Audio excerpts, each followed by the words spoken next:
एक लकड़हारा जो रोज़ जंगल में जाया करता था लकड़ी काटने और लकड़ी बेचकर अपने परिवार का पालन करता था। उसके 2 छोटे बच्चे थे, एक लड़का और एक लड़की, और उसकी पत्नी। वह डेली इसी तरह लकड़ी काटने जाया करता था।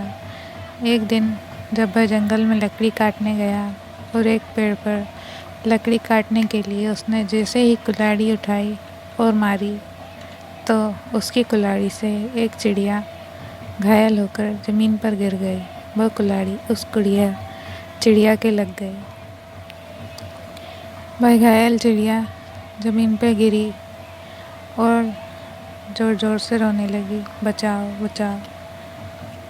उस चिड़िया की आवाज़ उस लकड़हारे को सुना गई। उसने उसे उठाया और दौड़ता हुआ वैद्य जी के पास ले गया। वैद्य जी से उसने उस चिड़िया के इलाज कराया। वैद्य जी ने उस चिड़िया की मलहम पट्टी की और कहा, इसका ख्याल रखना। वह लकड़हारा उस चिड़िया को लेकर अपने घर की ओर जाने लगा। चिड़िया बोलने लगी, तुम मुझे घर क्यों ले जा रहे हो? मेरे 2 छोटे बच्चे हैं, उनका क्या होगा अगर मैं तुम्हारे साथ आ गई तो? पहले उन्हें ले आओ। उसने कहा, तुम्हारे बच्चे कहाँ हैं? चलो उन्हें भी ले आता हूँ। उसने कहा, यहाँ से 4 किलोमीटर दूर नदी के पास मेरे दोनों छोटे बच्चे हैं, घोंसले में बैठे। वह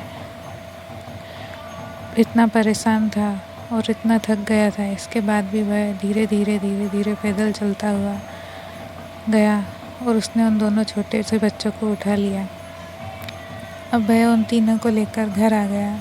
उसकी पत्नी ने कहा, ये चिड़िया और ये बच्चे कहाँ से ले आए और आज लकड़ियाँ बेचकर पैसे क्यों नहीं लाए, ना ही कोई सामान लाए। उसने कहा, आज लकड़ियाँ काटी ही नहीं। जैसे ही लकड़ी काटने लगा तो इस चिड़िया के चोट लग गई और ये घायल हो गई। मैं इसे घर ले आया। इसका ख्याल रखना, कल जाऊंगा लकड़ी काटने। तो क्या आज हम सब भूखे ही रहेंगे? दोनों बच्चे भी भूखे ही हैं, आज कुछ नहीं बनेगा घर में। चिड़िया और उसके बच्चों ने भी ये बात सुन ली। वो भी भूखे थे लेकिन उन्होंने कुछ नहीं कहा। तभी लकड़हारा कहने लगा, चिंता मत करो, मैं कल चला जाऊंगा। आज ऐसे ही काम चला लेते हैं, सो जाओ। सब रात्रि में सो गए। तभी चिड़िया के दोनों छोटे बच्चे उस औरत से बोलने लगे कि हम जिस पेड़ पर रहते थे उस पेड़ पर हम बैठे रहते थे, उसके नीचे एक खजाना है। तुम अभी जाओ और उस खजाने को निकाल लो, इससे तुम्हारी गरीबी दूर हो जाएगी और तुम्हारे पास बहुत सारा धन होगा और भोजन भी होगा। तो वह उसकी पत्नी ने लकड़हारे को उठाया और दोनों बच्चों को भी।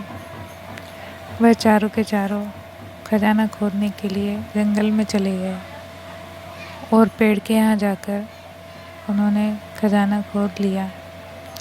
खजाना निकलने के बाद लकड़हारे ने कहा, हमें जितनी आवश्यकता है उतना ही खजाना ले लेते हैं, जब किसी और को ज़रूरत होगी तो वो भी यहाँ से ले लेगा।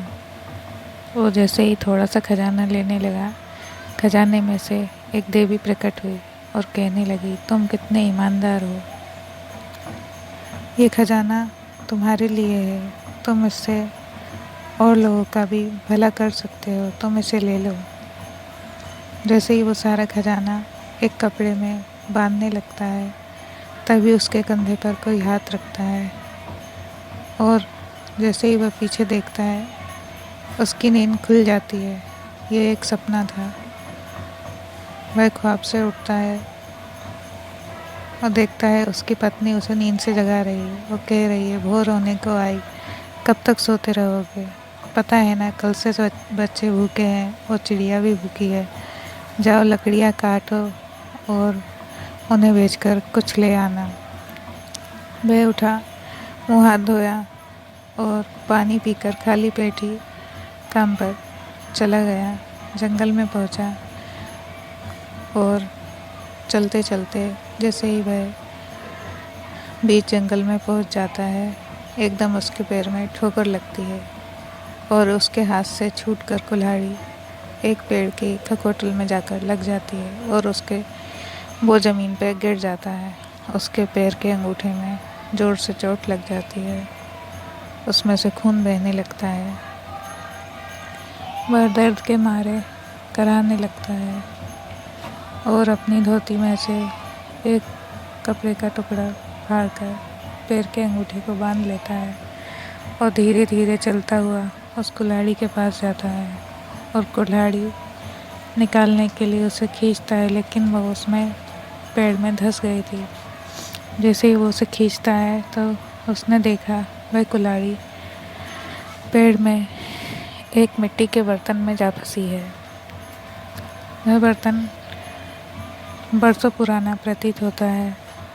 उसने उसे निकाला, वह मिट्टी में दबा हुआ था।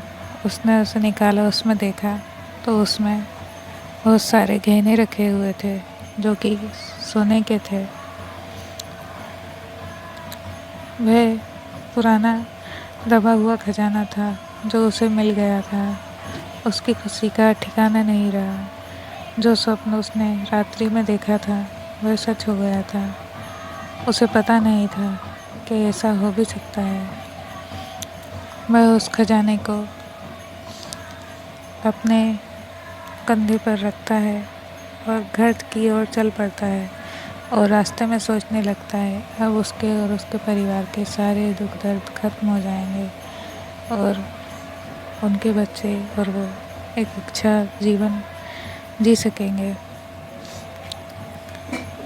घर पहुंचा और उसकी पत्नी को उसने वह खजाना दिखाया और उस चिड़िया के बच्चे का और उस चिड़िया का बहुत शुक्रिया अदा किया। ये सब उसे उन्हीं की कृपा और सेवा से मिला है। वह अब बहुत खुश है और उनके बच्चे भी खुश हैं। इतनी सी थी ये कहानी।